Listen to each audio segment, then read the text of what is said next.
Good morning, guys. Welcome back to the channel. Today is gonna be a hella dope day. We're getting started. It's not a weird hella dope. We're getting started on the Evo 8 finally. Let me explain why I had to buy a new GoPro. I was just in Hawaii, right? I was surfing, had my GoPro on the head, and the ocean decided to steal my GoPro from me. GoPro just dropped a new Hero 7 Black. It's supposed to be really good. These are so nice to have. Throw it on your head. You still have both hands to work with and get a lot done. Not really worry about recording.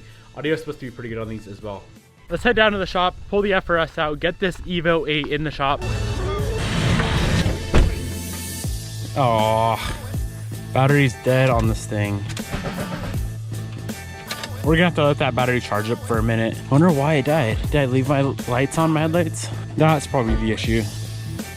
There we go. Now we should be good.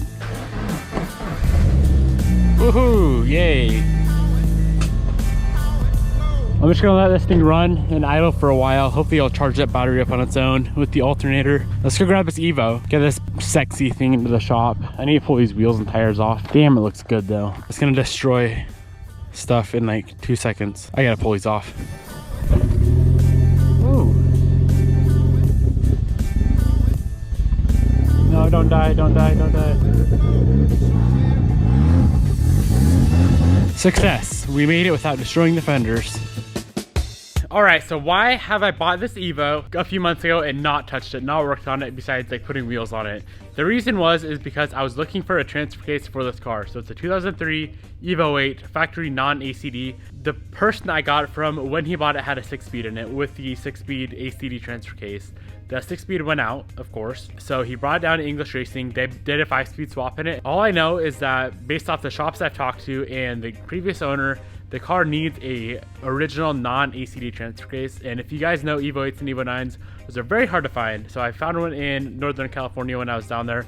I picked it up, so we should be good to go from here on out with the transfer case. As long as the transfer case I picked up is good, we should be good to go starting with this Evo 8 build. Let's hope and pray. So what we're gonna be doing today, getting this car way out, jacked up in the air, draining the transfer case oil, pulling that transfer case out of here. I probably won't get the new one in today, but I just wanna get this transfer case out and kind of compare the two as well, see all the differences. I'm pretty sure from the outside they look the same. That's the goal today, get the transfer case out of the Evo 8. Monday or Tuesday we can get the new transfer case back in the car, and we should be on our way to a absolutely wild, absolutely insane, gorgeous Evo 8 build. So what I'm gonna be doing is getting the car up in the air. I'm gonna pull that front bumper off, jack it way the hell up in the air, and then crawl under there. I've never done this before on an Evo 8, or I guess I've never really pulled a transfer case at all out of any Evo. So this is all new to me, guys. Just like pretty much everything I do on this channel, it's all new, but I'm sure we can get it figured out. I'll take you guys along. I know, I only have the wheels on one side. So let's get it jacked up in the air and kind of go through this together and see if we can get this transfer case pulled out today. I'm guessing it'll take 4 or 5 hours, but of course, for you guys, I'll try to condense it into a 10, 15, 20 minute video.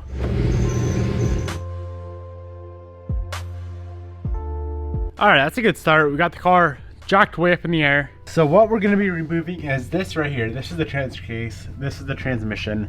I believe there's 6 bolts total, 3 on the bottom, 3 on the top, which are kind of a pain in the ass to get to. I honestly don't know what all we need to remove. I'm gonna pull the down pipe. Ow, fuck, that's hot. Gonna have to pull the down pipe, gonna have to pull a CV axle out, and I'm not sure what else, but I'm just gonna start pulling stuff off. So let's start with the down pipe. As you can see, there's no cap back on it, so this down pipe should be relatively easy to pull. 2 bolts up there, 2 hangers there, and we should be good to go for that.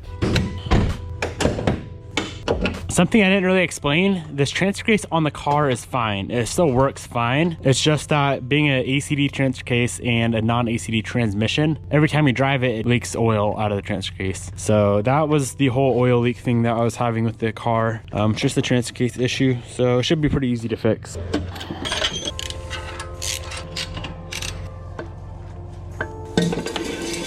Next thing I'm gonna do is drain the oil. Plug right there, it looks like a 22 millimeter. I'll pull that out. And as that is draining, I'm gonna pull off this little, essentially a motor mount. There's a motor mount right there. Pull that off and we can start working on that driveline as well. That's gonna have to come out. Not a 22 millimeter on that drain. I thought it was. That'll work. 15/16. I don't know what that converts over to.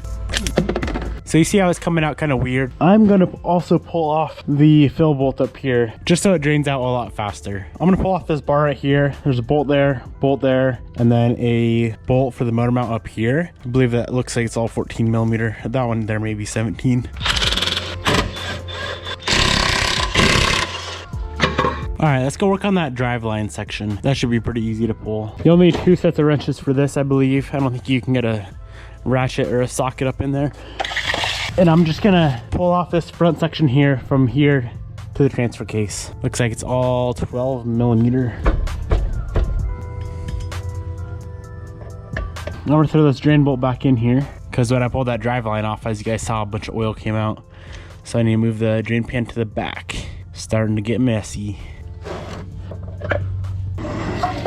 All right, we got some of the fun stuff off. Next up is that CV axle. So we need to pull off this wheel. It's a very nice looking wheel. And then there'll be a big ass nut under there. And then hopefully we can droop that CV axle down and out of there.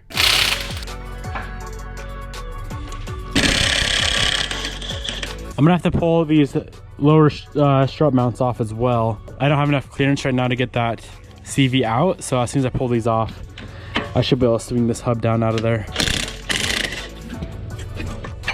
Perfect, perfect. A little something like that. And that is out. What is next? I guess I'm gonna start pulling these bolts off. They are 17 millimeter. Now I don't know exactly if I need to pull that CV axle out or not. I feel like I don't need to because that side goes into the transmission and then there's like a little shaft that goes from that CV into this transfer case. So I think we should be good to go there. Go up to the top, see how easy those bolts are gonna be to get. I do know one thing right now, this car is so much easier to work on than a 10. We should probably go turn off the FRS though before it runs out of gas. Hopefully that battery's good now. CV axle is off, the transfer case is drained, but that brings me to my next problem. I think I'm gonna have to drain the transmission gear oil as well, because seeing how the transfer case and tranny are mated together like that, and there's a seal in between them, I'm pretty sure when I pull the transfer case away from the tranny, all the tranny oil is going to come out. So I'm going to go ahead and drain that transmission oil right now. And then I was doing some reading online, and a lot of people are like pulling the whole, I believe they call it the suspension cradle. There's a bunch of bolts holding like the pretty much the front subframe up to the frame with all suspension. They're pulling that way down to get this transfer case out. I'm hoping I don't have to do that, but it may resort to pulling a lot more stuff off than I originally thought. So let's hope we don't have to go that far. Damn. Missed it. You when that happens. What I was saying earlier though is this whole, I guess you could call it a cross member, honestly. People are pulling that whole thing down and like not all the way out of the car because there's a bunch of stuff connected to it, but just dropping it down enough to slide the transfer case out of there. I'm really hoping I don't have to go that far. Really hoping, because that seems like a lot of work. I am gonna separate or pull the CV axle out a little bit. That's what people online were saying to do, and it makes sense. There should be enough play in it to get it popped out of there, I would think. Yeah, just like that. Just kind of pop it out as far as you can. That should be good. Now there's still the 3 bolts on top. Might be kind of a pain to get to. I can feel 1. I can feel 2. I'm not really going to be able to film that because I'm going through this hole right there.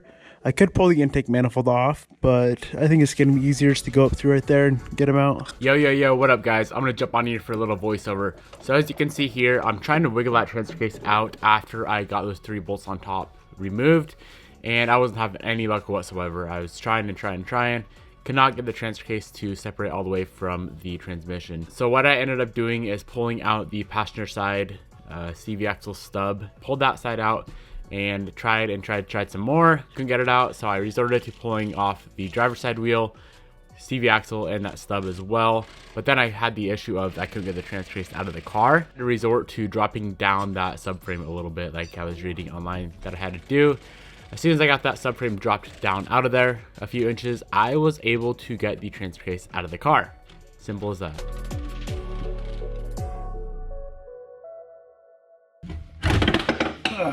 Kind of came out a little fast. All right, my fam, the transfer case is out. Here is both of them together.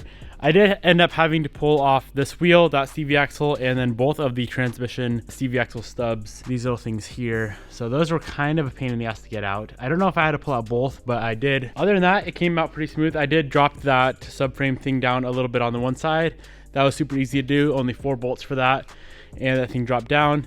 But let me show you the main difference between a non-ACD and an ACD transfer case. They look identical, right? Here's an ACD, here's a non-ACD. The only difference is this one has the threaded hole right there for the ACD line. As you can see, that one does not. So that's how you know if you have an ACD transfer case or non-ACD. Non-ACD, super hard to find. ACDs are pretty relatively easy to find. And if anyone needs one, I got one sitting right here. So sliding those DMs on the gram. I want to get this transfer case back in tomorrow, but I know these seals right here are very notorious for leaking. And the Mitsubishi dealer here locally shut down. So I would have to order one in. Kind of debating just throwing it together how it is, but I don't want to do all this work again just to pull that back out if it starts leaking. So I'm trying to debate what to do there. If anyone local has one of these, shoot me a DM on Instagram, please, because I will gladly buy that off you. That is going to be it for this video, guys. I really hope you enjoyed it. If you are as stoked as I am to get working back on this Evo 8, go down in the comment section below, comment #EvoFam. Thank you for watching. I will see you in the next video.